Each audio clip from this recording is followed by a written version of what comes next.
Waryaadahan hello waa qumaya xor xildiid soo sheekadii ku saabsanayd milixda salt ya canfar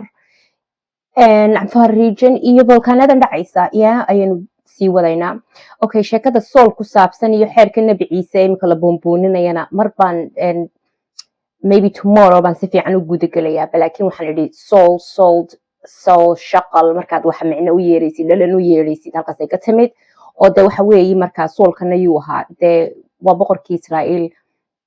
ayuu ahaa. Marka sida loo soo socdo wuxuu soo gelayaa maxaa la idhaahaa lineage-ka Nabi Ciise ya. So halkaasaan ku dhaafayaa taa.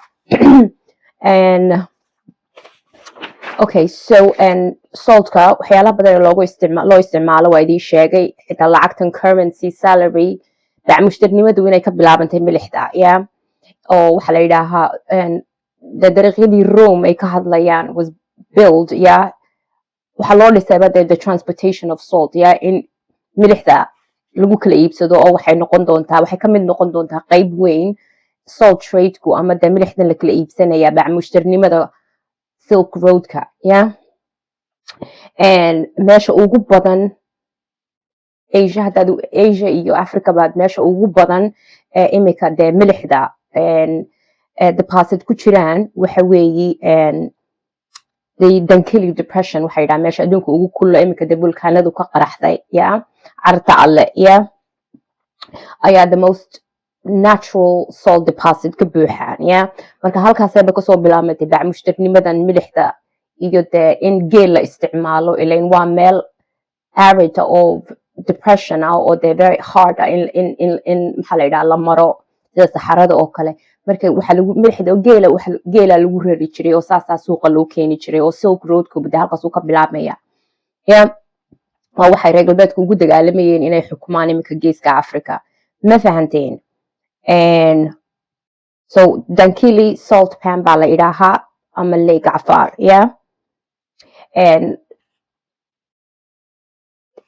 Nin waxa jiray imika 1800skii markay Shamaaka Cali Saalax uu dee xukumayay berbera Saylac iyo Jabuutiba, marka khadka isaga laga saaray nin canfari oo la yidhaha Abubakar ayaa xilka la saaray, ayaa sheeka jirta saasuu qoran ya Abubakar. Marka sheekada Abubakar waxay dib inoogu celinaysaa the four rightly guided caliphs ya. Xitaa saltkani waa halkay ka imanayso saldhig ama sultanad, ereygan sultanadu halkay ka imanayso weeye meeshii salka la dhigayay, because mushtanimadii iyo dee Silk Road-kii baa meelaha ka bilaabmaya, ma fahanteen? So the four rightly guided caliphs ya ama rashiduunka la idhaaho ya, Abubakar ka mid buu ahaa soo maaha. Kii kalena wuxuu ahaa Cumar ibn Khataab, ka kalena muxuu ahaa Cismaan ibn Affan ya, iyo Cali ibn Abu Talib, ma fahanteen? Afartaasay haayeen. Abubakar magaciisa ama waxa la yidhahaa sadiiqiiso lama idhaaho, de micnihiisu waa maxay? Bakar baa micnaynaya, laakiin sadiiqi waxa weeye the truthful ama the verifier of truth, ka runta sheegaya, ka runta saxaya, ma fahanteen? bakarna waxaa loo yaqaanaa young camel ama geel yar, af Soomaali hal magac buu leeyahay soo maaha, bakarnimada lagu sheegayo. So geelu marka wuxuu ahaa vital role trade-ka ku saabsan mushtaniimada ku saabsan transportation ka milixda ya. Saynu u naqaanana obviously geelu biyo badan ma u baahna, so meelo badan oo dry oo kulul oo dhib badan oo arid lana ayuu mari karayaa. Oo karabaanadii de la sheegayaba ilaa Khadiija maxaa la yidhaahaa mushtarad bay ahayd oo geelay wax ku rari jirtay ya. oo wayba naqaanaa character la idhaaho Lady Khadija Abayonis ya, oo de muslimiintii hore Adal Empire-kii maamulayeen. Marka caravans waxa weeye group of camels ya, isku meel u socda ayaa la yidhaha caravan, oo geelayba ka timid, waxaan geela imika xoolo u noqonayo ya. Markii dambe geela in wax lagu soo dhaco oo dee safaro dheer lagu maro ayaa la bilaabay,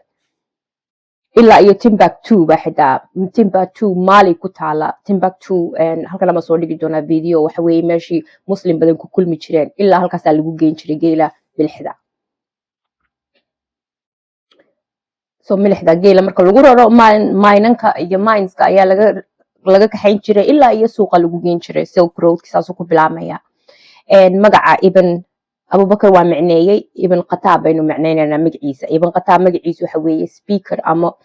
orator ya qof hadlaya khataaba ya to speak or to address meel markaad qof la hadlaysid wax la hadlaysid baa la yidhaha khataaba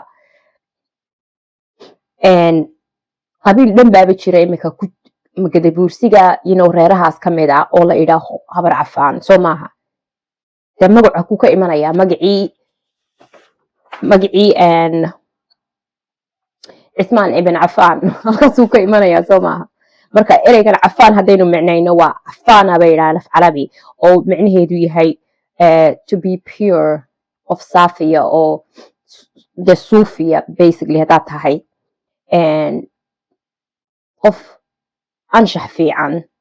cafaannimada lagu sheegaya wataa cafaan bay yidhahan waa cafaan habar cafaanna waynu naqaanaa reer dhan oo la idhaaho marka cafaannimadu waxa weye concept ku saabsan chastity waxaan idhahan purity cleanliness modesty ya anshax fiican oo ereyga ruudka waxay ka timid cafana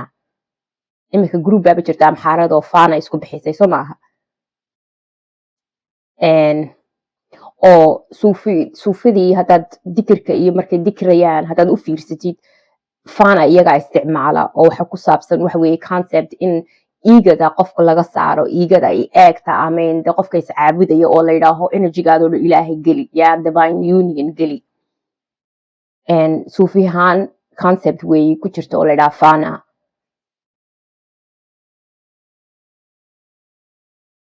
oo kamida dee salaada meditation dikirka oo ilaahay loogu dhawaanayo remembrance of God ayay faanadu ka mid tahay cafaannimadu imikana dee waad arkaysaan inuu qarxay volkanadii carta alle ya waxaa jirta nebi ciise hadaynu dib ugu laabano erey uu yidhi salt of the earth haddii la yidhaha salt of the earth waxaa laga hadlayaa qof lagu ammaanayo weeye qof dee qof fiican oo runsheega oo honest ah oo dependable ah ayaa la yidhaha qofkaasi waa salt of the earth ya waa qof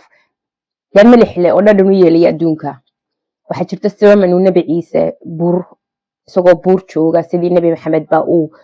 jeediyey uu ku yidhi dadkaygu waxaad tihiin sida milixda adduunkaa tihiin uu ku yidhi you are the salt of the earth milixda adduunkaa tihiin nacam qof dad fiican oo honest oo dad fiican oo honest oo dependable noqda wuu uga jeedaa ya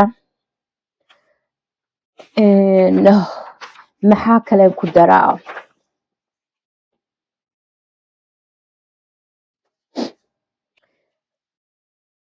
obviously that saltkana ya ilan waxbaa lagu purify gareeyaa somaa lagu clean gareeyaa oo ritual ahaan baa loo isticmaalaa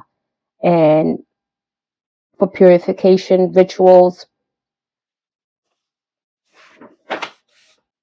ma fahanteen marka anyways intaa waxaan kusoo gabagabeynayaa yaa cabarta soo dhaweeya waa dadkiini waa dadkii dhadhan u yeelayay markay qaaradani go'do yaa milixda yaa keeni doona cuntada yaa dhadhan u yeeli doona ma fahanteen ya ila idinku shaqaysan maysiine buuro milix laga soo saarana garan maysiine soomaalidiini kalan la hadlaya afar baa lagu yidhi waa groupkii afraad weeye yaa four cornerskii waynu soo taabanay ma fahanteen laakiin de yaa wax fahmaya anyways intaasi waa intaa maybe tomorrow ayaan ka hadli doonaa soul yeah waa in salaame